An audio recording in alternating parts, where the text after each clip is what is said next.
হাতের নখগুলোকে তুলে ফেলেছিল প্লাস দিয়ে। শুধু তাই নয়, তারা প্লাস দিয়ে তুলে ফেলার পর সেই আঙ্গুলের যখন নখ দিয়ে সেই নখের ক্ষত স্থানে তারা সুই দিয়ে খুঁচিয়ে আমাকে জিজ্ঞাসাবাদ করেছিল। শুধু তাই নয়, যখন আমার নখ তুলে ফেলার পর আর কোনোভাবে নির্যাতন করার সুযোগ নেই, তখন আমার হাতের চামড়াগুলো প্লাস দিয়ে টেনে টেনে তারা ছিঁড়ে ফেলেছিল।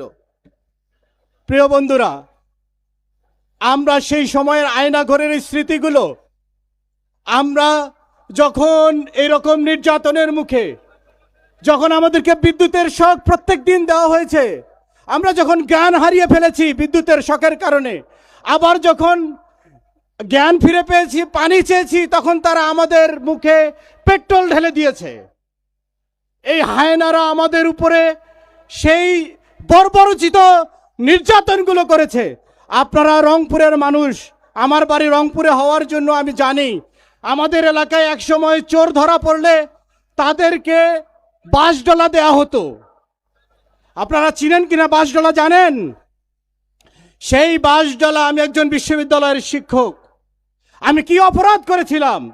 আমার বিশ্ববিদ্যালয়ের পরিচয় জানার পরেও তারা আমার আইডেন্টি কার্ড ছিঁড়ে ফেলেছিল এবং তারা সেই আয়না ঘরে নিয়ে গিয়ে আমাকে তারা মাটিতে ফেলে আমার উপরে 4 থেকে 5 জন মানুষ দিয়ে খুঁচিয়ে আমাকে তারা বাঁশডলা দিয়ে আমার হাত এবং পাকে প্যারালাইজ করে দিয়েছিল।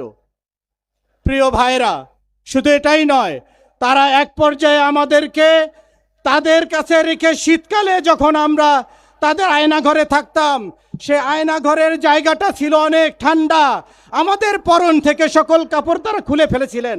এবং শুধু তাই নয়, সেখানে পাশে বরফ রাখা হয়েছিল, যে বরফটা গলে গলে আমাদের পিঠকে ভিজে দিত শীতের সময়, এবং উপরে ছিল একটি সার্চ লাইট। শুধু প্রিয় বন্ধুরা, আমরা সেইভাবে শুধু নির্যাতনের শিকার হয়নি, তারা আমাদেরকে ঘন্টার পর ঘন্টা পা উপরের দিকে ঝুলিয়ে রেখে মাথা নিচের দিকে রেখে আমাদেরকে নিষ্ঠুর নির্মমভাবে নির্যাতন করেছিল। তারা আমাদের মৃত্যু নিশ্চিত করার জন্য চলন্ত ট্রাকের সামনে, চলন্ত গাড়ির সামনে চোখ বেঁধে হ্যান্ডকাপ পরা অবস্থায় রাতের বেলা গাড়ির সামনে ধাক্কা মেরে ফেলে দিয়েছিল।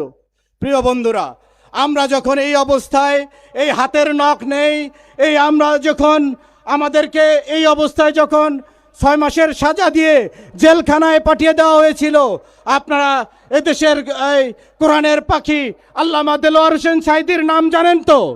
এদেশের কোনো মানুষ তার নাম